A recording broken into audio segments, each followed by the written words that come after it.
Meus irmãos, a paz do Senhor, eu gostaria de falar com os irmãos hoje a respeito da Ketubá. O que é Ketubá?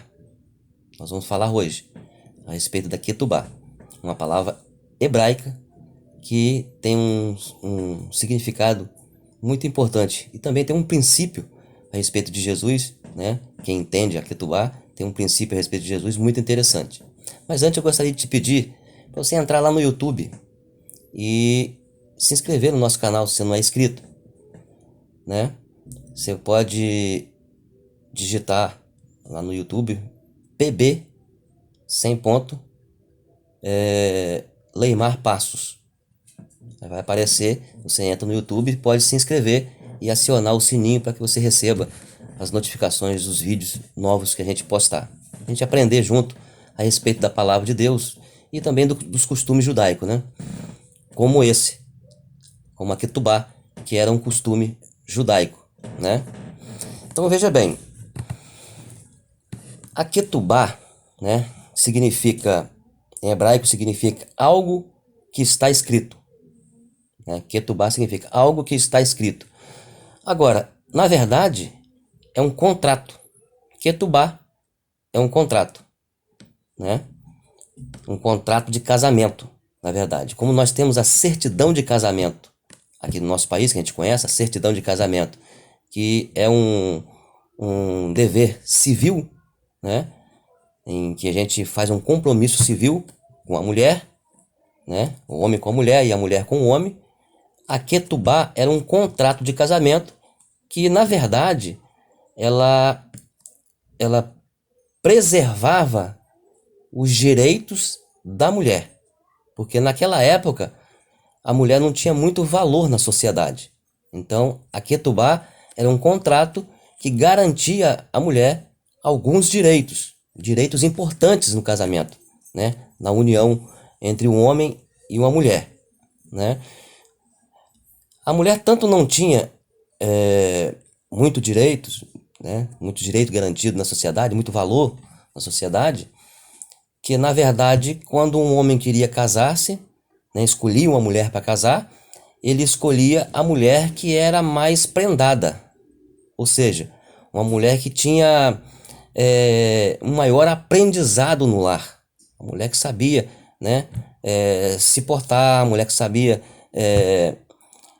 fazer os serviços domésticos, uma mulher que era uma mulher que trabalhava e que cuidava bem do lar. Então essa mulher era escolhida e ela tinha um valor, que na verdade, naquela época, era se pago um dote para casar-se com a mulher. Era pago um dote aos pais. E quanto mais valor agregado a essa mulher, quanto mais prendada ela era, maior era o dote, mais valor ela tinha. Então a mulher, na verdade, naquela época era comprada, né? Esse dote, na verdade, era para comprar a mulher. E ela, quanto mais prendada ela era, mais valor ela tinha, né? E quando se pagava esse dote, fazia-se então a Ketubá, um contrato de casamento, né? E nesse contrato de casamento tinha que estar tudo ali especificado, detalhadamente e muito bem especificado, para que pudesse então garantir os direitos da mulher. Os direitos da mulher. O homem tinha que obedecer a Ketubá e preservar os direitos da mulher. Mas quais eram os direitos que a mulher tinha, né? Que era regido por essa Ketubá? Veja bem, eu vou citar aqui alguns, que são muitos, né? Isso tinha que estar especificado na Ketubá. Mas eu vou citar aqui alguns, né? Para que você entenda. E alguns vai causar até riso, né? Porque na verdade é estranho, mas é assim que era feito. Por exemplo, o marido, tá escrito lá, o marido tinha o dever de prover o alimento para sua esposa. O marido tinha o dever de prover vestimentas para sua esposa. Estava escrito lá. Ele tinha a obrigação de ser generoso com ela. Essa generosidade dele seria o quê? Né? Carinho, amor, cuidados com ela, dar presentes, como joias, por exemplo, né? Ouro, anéis, cordões, essas coisas, para que ela pudesse então se adornar, se embelezar, se enfeitar. Então ele tinha o dever de ser generoso com essa mulher, né? É incrível, né? Tinha que estar escrito lá.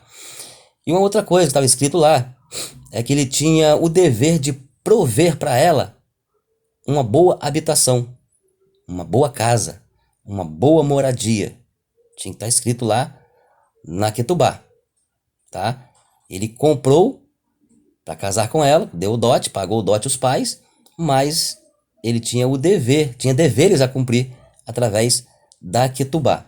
Agora uma coisa interessante que é incrível como isso tinha que estar escrito, mas a gente entende o porquê que estava escrito, é que ele, o marido, caso a sua esposa viesse a falecer, ele tinha o dever de fazer um funeral para ela.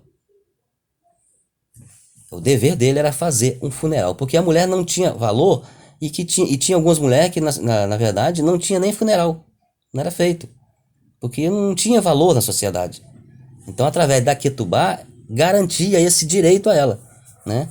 Ela tinha direito a um bom funeral. Então, o marido tinha o dever de cumprir, né? Fazendo para ela, então, um bom funeral. E uma outra coisa, o marido tinha a obrigação de prover um recurso financeiro para ela. Caso ele viesse a faltar, ela então estava com seu futuro garantido. No nosso caso aqui, nós conhecemos uma caderneta de poupança, né? Então seria para ela lá tipo uma caderneta de poupança. O marido tinha que fazer essa provisão para garantir o futuro dela, caso ele viesse a faltar ou viesse a morrer.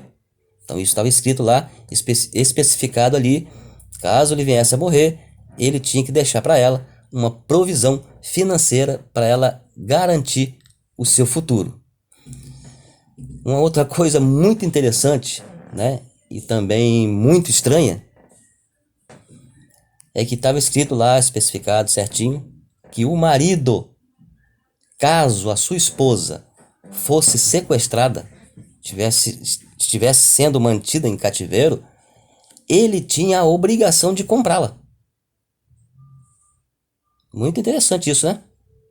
Então está escrito lá, se caso ela fosse sequestrada, estivesse sendo mantida em cativeiro, então ele tinha, na verdade, que resgatá-la pagando um preço, pagando o valor que fosse pedido pelo resgate, né? Então você vê que a Ketubá garantia à mulher um valor, né, na sociedade. Então isso era garantido através da Ketubá.